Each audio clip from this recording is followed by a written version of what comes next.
Kapag naghahanda ka ng isang salo-salo, huwag ang iyong mga kaibigan, mga kapatid, mga kamag-anak o mayayamang kapitbahay ang aanyayahan mo. Sapagkat aanyayahan ka rin nila. At sa gayon, magagantihan ka na. Sa halip, kung ikaw ay maghahanda, ang anyayahan mo ay ang mga mahihirap, mga lumpo, mga pilay, at mga bulag. Kapag ganito ang ginawa mo, magiging mapalad ka.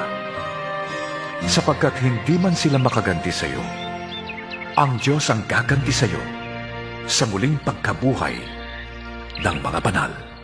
Sinasabi ko sa inyo, gamitin ninyo ang kayamanan ng mundong ito sa paggawa ng mabuti sa inyong mga kapwa upang kung maubos na yon, ay tanggapin naman kayo sa tahanang walang hanggan. Sinabi rin niya ang talinghagang ito sa mga taong mababa ang tingin sa iba at nag-aakalang sila'y matuwid. May dalawang lalaking pumasok sa templo upang manalangin. Ang isa'y pariseyo at ang isa na may maniningil ng buwis. Tumindig ang pariseyo at nanalangin ng ganito tungkol sa kanyang sarili. O Diyos, nagpapasalamat ako sa iyo sapagkat hindi ako katulad ng iba na mga magnanakaw, mandaraya, mga ngalunya, o kaya'y katulad ng maniningil ng buwis na yon. 2 beses akong nag-aayuno sa loob ng 1 linggo at nagbibigay pa ako ng 10 bahagi ng lahat ng aking kinikita.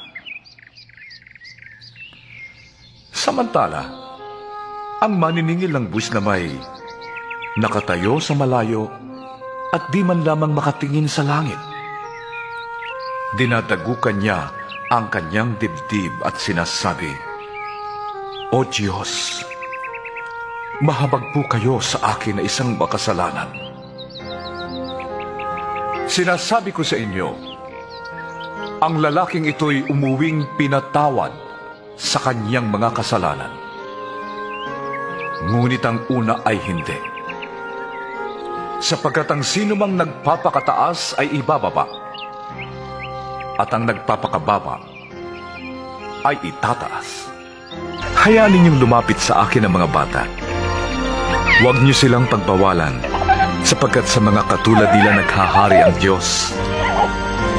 Ito ang tandaan ninyo, ang hindi magpasakop sa paghahari ng Diyos, gaya ng isang bata, ay hindi paghaharian ng Diyos kailanman.